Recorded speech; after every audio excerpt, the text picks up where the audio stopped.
Hey guys, welcome back to our channel जहाँ आज से हम एप्लीकेशन ऑफ डेरिवेटिव स्टार्ट करने वाले हैं डेरिवेटिव चैप्टर के बाद। फ्रेंड्स, आप कोई भी चीज़ करते हैं क्योंकि वो चीज़ आपकी असल ज़िंदगी में मायने रखती है, उसी को कहते हैं उस फैक्टर का एप्लीकेशन। जैसे डेरिवेटिव चैप्टर का एप्लीकेशन हमारी रियल लाइफ में क्या है, तो वो सारे बिजनेस फैक्टर्स यानी कि इकोनॉमी में एक बहुत बड़ा रोल प्ले करती है। फ्रेंड्स, कैसे वो मैं आपको दिखाता हूँ। फिलहाल देखिए, वीडियो तो लाइक कर ही दीजिए। तो फ्रेंड्स, डेरिवेटिव का बहुत बड़ा रोल होता है इकोनॉमी में, क्योंकि इन टर्म्स ऑफ प्रॉफिट बहुत सारे फैक्टर्स हैं जो इकोनॉमी के जो डेरिवेटिव से निकलते हैं। उस पर मैं ज़्यादा डिटेल में नहीं जाऊंगा क्योंकि फ्रेंड्स वो बहुत बड़ा वाइड कॉन्सेप्ट है, वो आगे की एजुकेशन पे आपको यूज़फुल है। और फ्रेंड्स, फिलहाल हम ये डिस्कस कर लेते हैं कि फ्रेंड्स इस चैप्टर में हमें क्या क्या सीखना है और क्या क्या फैक्टर्स हमारे यूज़फुल है। तो देखिए फ्रेंड्स, सबसे पहला फैक्टर है demand, second supply, third cost, revenue, total profit, ये है इलास्टिसिटी ऑफ डिमांड और इसी बेस सारे फॉर्मूलाज। तो मैं आपको बता देता हूँ, छोटी छोटी इनकी समरीज टाइप की है। जैसे डिमांड यानी कि एक कंज्यूमर किसी भी प्रोड्यूसर से या फिर किसी भी किराने वाले, किसी बेचने वाले जो बेचता है उससे कितनी चीज़ों की मांग करते हैं। तो in short, demand is your need about anything, उसी को शॉर्ट में कह सकते हैं आप डिमांड। सप्लाई यानी कोई प्रोड्यूसर यानी कि फ्रेंड्स जो ये जैसे कि एक मार्कर है, इसे जो बनाता है उसे कहते हैं प्रोड्यूसर। वो किसी सेलर को, और सेलर कोई सेलर आपको अगर कोई चीज़ पहुंचाए तो उसे कहते हैं सप्लाई। उसके बाद total cost. Friends, total cost यानी कि किसी भी चीज़, जैसे कि ये मार्कर या फिर ये टेक्स्ट बुक, ये पेज, ये बेंच, किसी भी चीज़ को बनने में कुछ खर्च आता है फ्रेंड्स, रॉ मटेरियल्स का या फिर जो लेबर उसे बनाता है, वो सब टोटल उसे कहते हैं, दोनों को मिला के टोटल कॉस्ट। ये इसलिए देखिए, इसके यहाँ पे एक फॉर्मूला है, आप इस पूरे फॉर्मूला का स्क्रीनशॉट ले लीजिएगा। Labour cost plus processing cost. Labour cost यानी कि जो लेबर उसे बना रहा है उसको क्या आप कितने पैसे देंगे, वो फ्री में तो करेगा नहीं। और प्रोसेसिंग कॉस्ट यानी कि जो रॉ मटेरियल और जो बिजली सब लगेगी उससे कहेंगे प्रोसेसिंग कॉस्ट। उसके बाद टोटल रेवेन्यू यानी कि फ्रेंड्स, आप किसी चीज़ की आपको मांग है, सप्लायर ने दिया और उसे बनने में खर्चा लगा, तो आप उसे रखेंगे थोड़े, उसे बेचेंगे।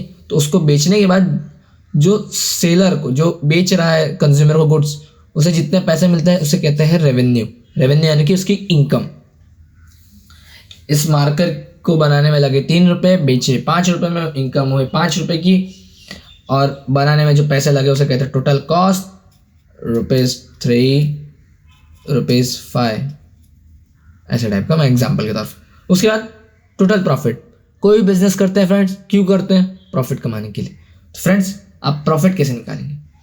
आपका रेवेन्यू यानी कि बेचने में मिले 5 रुपये, बनाने में लगे 3 रुपये, फ़ायदा कितने का हुआ? 2 रुपये का। यानी कि रेवेन्यू माइनस कॉस्ट, जितना आपको बेचने में मिला उतने में से आपने कितना खर्च किया उसे माइनस कर दीजिए, वो आपका टोटल प्रॉफिट। इसके बाद फ्रेंड्स, आपको पता है कि जब किसी भी चीज़ की दाम बढ़ते हैं तो उसकी डिमांड घटती है, और जब वो प्राइस घटता है तो डिमांड बढ़ती है। ये एक बेसिक कॉन्सेप्ट है इकोनॉमिक्स का, इस पर मैं नहीं जाऊँगा, बट आपको ये बेसिक कंटेंट पता होना चाहिए फ्रेंड्स।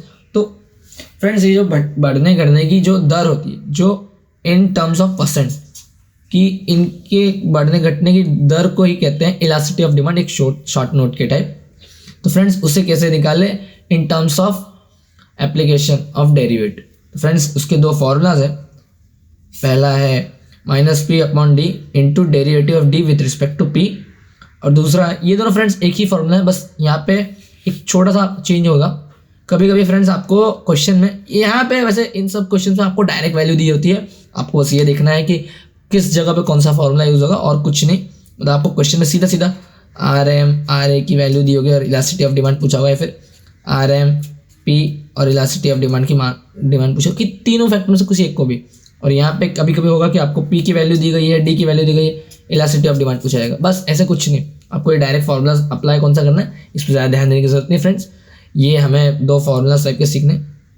कभी कभी आपको RA क्या होता है फ्रेंड्स, RM क्या होता है, ये भी आपको मैं बताता हूँ फ्रेंड्स। देखिए, फ्रेंड्स सबसे पहले मैं आपको बताता हूँ एक शॉर्टकट कि जितने भी फैक्टर्स हमने सीखे, ये जितने factors, demand, supply, cost, revenue, profit, इन सब को अगर आपको इन टर्म्स ऑफ मार्जिनल निकालने कहा गया कि फाइंड, एग्जाम्पल के तौर पे फाइंड द मार्जिनल,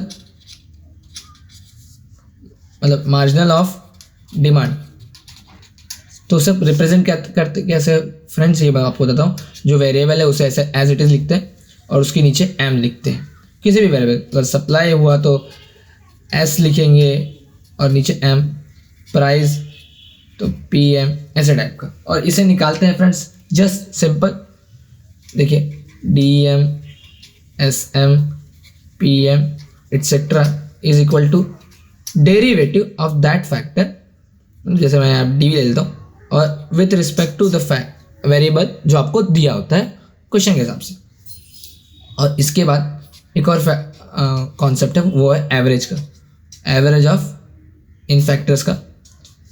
समझिए मैं डी लेता हूँ, अगर आपको डी का पूछा गया है तो आपको डी लेना है और जो वेरिएबल आपको दिया है उससे बस डिवाइड करना है, कुछ नहीं। सभी फैक्टर्स के साथ ऐसा ही है फ्रेंड्स।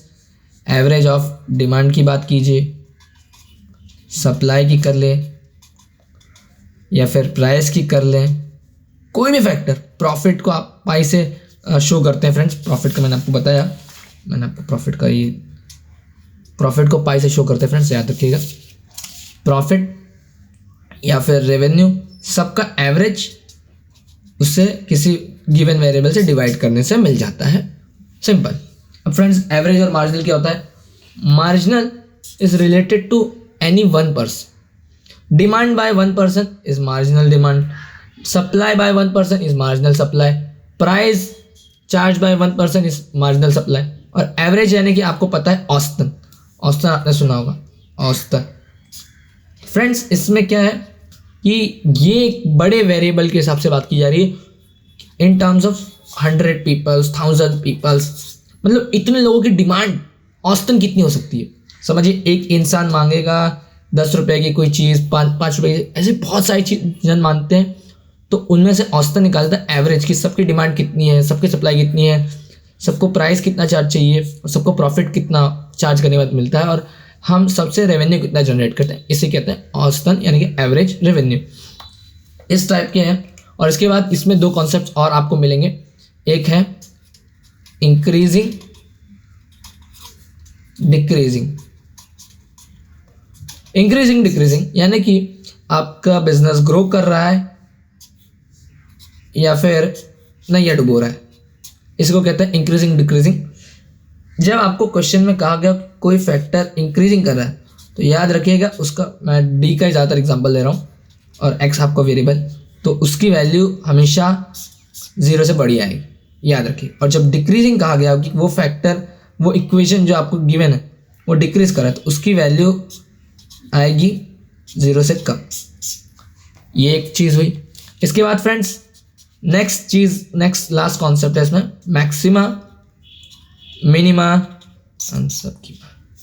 इसमें यानी कि आपका जो प्रॉफिट है, हर बार वैसे मैक्सिमम मिनिमा या सप्लाई, आप मैक्सिमम और मिनिमम कितना सप्लाई कर सकते हैं, आप प्रोड्यूस कितना मैक्सिमम और मिनिमम करते हैं साल भर में, एक बाउंड्री डिसाइड की होती है, एक रेंज होती है कि मतलब इतना या तो मैक्सिमम हमें प्रोड्यूस करना ही है या तो इतना मिनिमम हमें प्रोड्यूस करना ही है पर ईयर।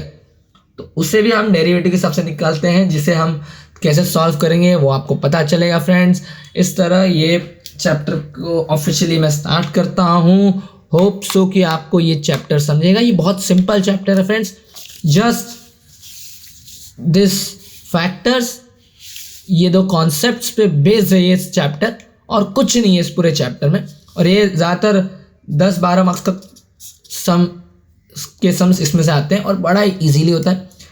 आप अगर 10-12 विद ऑप्शन मैंने कहा, और अगर आपने 1-2 लाइन भी लिख ली, यानी कि सिर्फ डी का इक्वेशन डेरिवेटिव निकालना, तो आपको मैंने बताया ही है, एवरेज, ये सब कुछ, ये पहले आप इसका स्क्रीनशॉट ले लें, अच्छे से ले लिया, वेरी गुड फ्रेंड्स। अब यहाँ मैं बात करता हूँ फ्रेंड्स, ये अगर आपने कुछ भी लिख दिया, कुछ भी मतलब डेरिवेटिव निकाल के एवरेज रेवेन्यू वो सब कुछ भी लिख लिया फ्रेंड्स, ये चैप्टर आपको रुलाएगा नहीं, हंसाएगा। याद रखिए मेरी बात। फ्रेंड्स, अगर ये चैप्टर आपने कर लिया तो आप कभी फेल नहीं होंगे, चैनल की गारंटी और मेरी भी। फ्रेंड्स, होप्स हो कि आपको ये वीडियो पसंद आया हो। अगर हाँ तो प्लीज़ दैट 3 थिंग्स, और सब्सक्राइब तो अपना एडवांस में किया होगा। अब नेक्स्ट वीडियो से हम स्टार्ट करेंगे इसके एक्सरसाइजेस को। होप्स हो कि आपको वो भी समझे। अगर हाँ तो प्लीज़ लाइक, कमेंट और शेयर कर दीजिएगा फ्रेंड्स। मिलूंगा आपसे एक नई वीडियो में, तब तक के लिए बाय बाय।